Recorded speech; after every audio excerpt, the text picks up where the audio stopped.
Assalamualaikum warahmatullahi wabarakatuh. Baik, di sini saya dari kelompok pertama, nama saya Ekvi Rashida Amalia. Dengan judul materi saya yaitu tentang evaluasi administrasi lembaga pendidikan anak usia dini.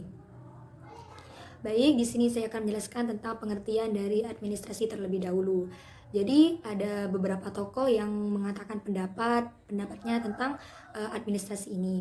Yang pertama yaitu menurut Sondang P. Siagian yang mengatakan bahwa administrasi adalah keseluruhan proses pelaksanaan daripada keputusan yang telah diambil, dan pelaksanaan itu pada umumnya dilakukan oleh dua orang manusia atau lebih untuk mencapai tujuan yang telah ditentukan.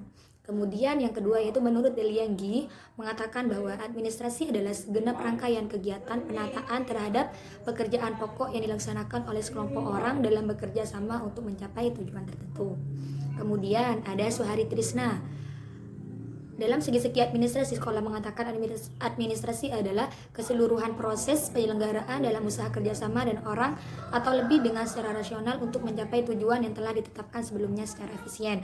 Kemudian dari Departemen Pendidikan dan Kebudayaan Republik Indonesia. Dalam pedoman pelaksanaan kurikulum dikatakan bahwa administrasi adalah usaha bersama untuk mendayagunakan semua sumber atau personil maupun material secara efektif dan efisien guna untuk menunjang tercapainya tujuan pendidikan.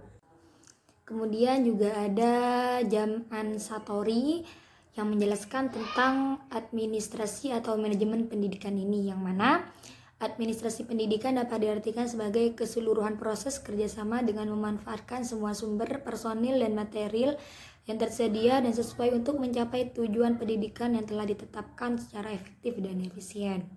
Kemudian menurut Made Pidarta, yang mana dalam pendidikan, manajemen itu dapat diartikan sebagai aktivitas memadukan sumber-sumber pendidikan agar terpusat dalam usaha mencapai tujuan pendidikan yang telah ditentukan sebelumnya. Jadi administrasi ini diartikan sebagai suatu kegiatan atau usaha membantu, melayani, mengarahkan, atau mengatur semua kegiatan di dalam mencapai suatu tujuan. Jadi fungsi administrasi adalah perencanaan, pengorganisasian, koordinasi, komunikasi, supervisi, dan evaluasi. Seperti itu. Dan setelah itu, dari pengertian tersebut, dari pengertian administrasi juga ada ruang lingkup dari administrasi. Yang mana yang pertama yaitu ada administrasi kesiswaan yang meliputi yang pertama ada penerimaan siswa baru, kemudian program bimbingan dan penyuluhan, pengelompokan belajar siswa, kehadiran siswa, mutasi siswa, papan statistik siswa, dan buku induk siswa. Nah, kemudian ada administrasi kurikulum,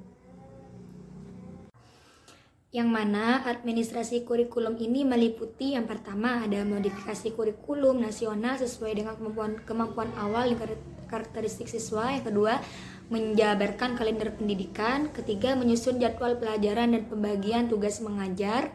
Yang keempat, mengatur pelaksanaan penyusunan program pengajaran per semester dan persiapan pelajaran.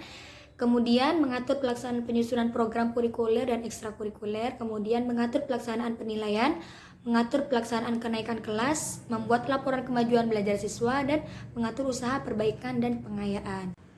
Kemudian ada juga administrasi pendidik dan tenaga kependidikan yang meliputi inventarisasi pegawai, kemudian pengusulan informasi pegawai, pengusulan pengangkatan, kenaikan tingkat, kenaikan berkala dan mutasi, kemudian mengatur usaha kesejahteraan, kemudian mengatur pembagian tugas.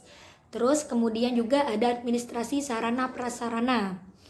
Manajemen sarana prasarana sekolah bertugas merencanakan, mengorganisasikan, mengarahkan, mengkoordinasikan, mengawasi dan mengevaluasi kebutuhan dan penggunaan sarana prasarana agar dapat memberikan sumbangan secara optimal pada kegiatan belajar mengajar.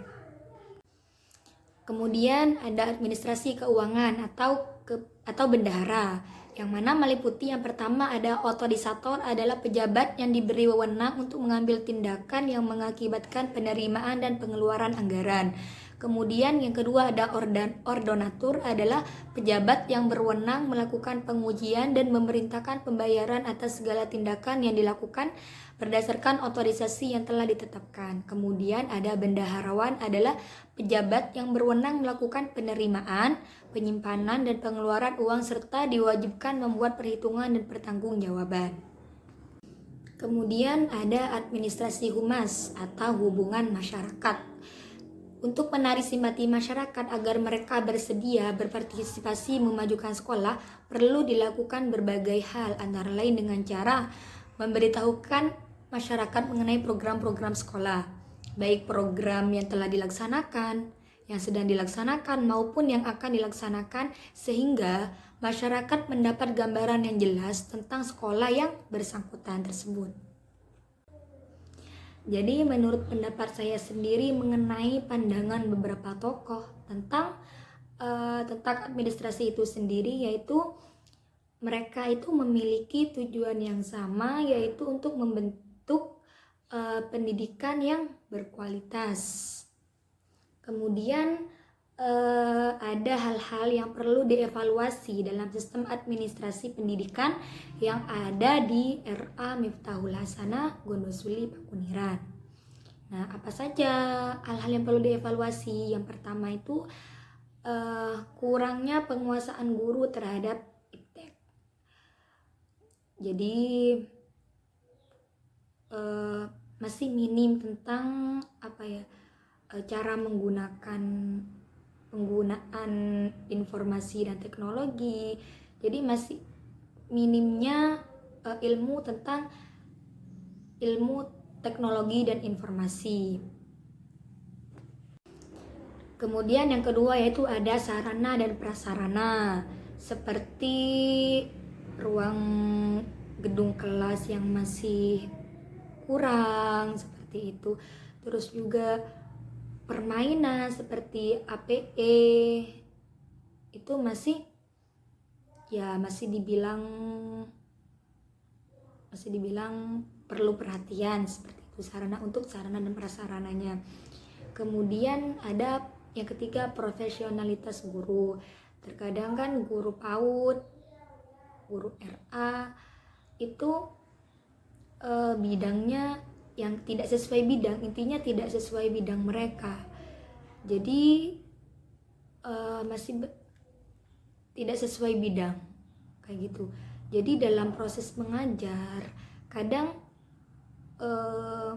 kurang pemahaman tentang apa yang perlu diajari ke murid-murid seperti itu. Kemudian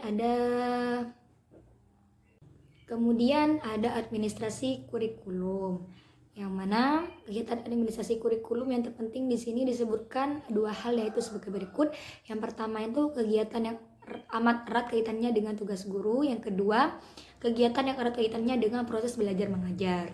Yang pertama, kegiatan yang berhubungan dengan tugas guru, yang meliputi yang pertama pembagian tugas pengajar, kemudian pengaturan bimbingan guru terhadap siswa, penyusunan satuan pelajaran, pembagian tugas atau tanggung jawab dalam membina ekstrakurikuler, kemudian koordinasi penyusunan persiapan mengajar. Kemudian kegiatan yang berhubungan dengan proses pelaksanaan belajar mengajar yang meliputi yang pertama penyusunan jadwal pelajaran, kemudian penyusunan program rencana berdasar satuan waktu tertentu catur bulan, semester tahunan, kemudian pengisian daftar kemajuan murid, yang keempat penyelenggaraan evaluasi hasil belajar, yang kelima laporan hasil evaluasi, kemudian yang terakhir yaitu kegiatan bimbingan penyuluhan. Mungkin hanya itu yang bisa saya presentasikan pada materi saya kali ini. Apabila dari awal sampai akhir terdapat kesalahan, saya mohon maaf. Assalamualaikum warahmatullahi wabarakatuh.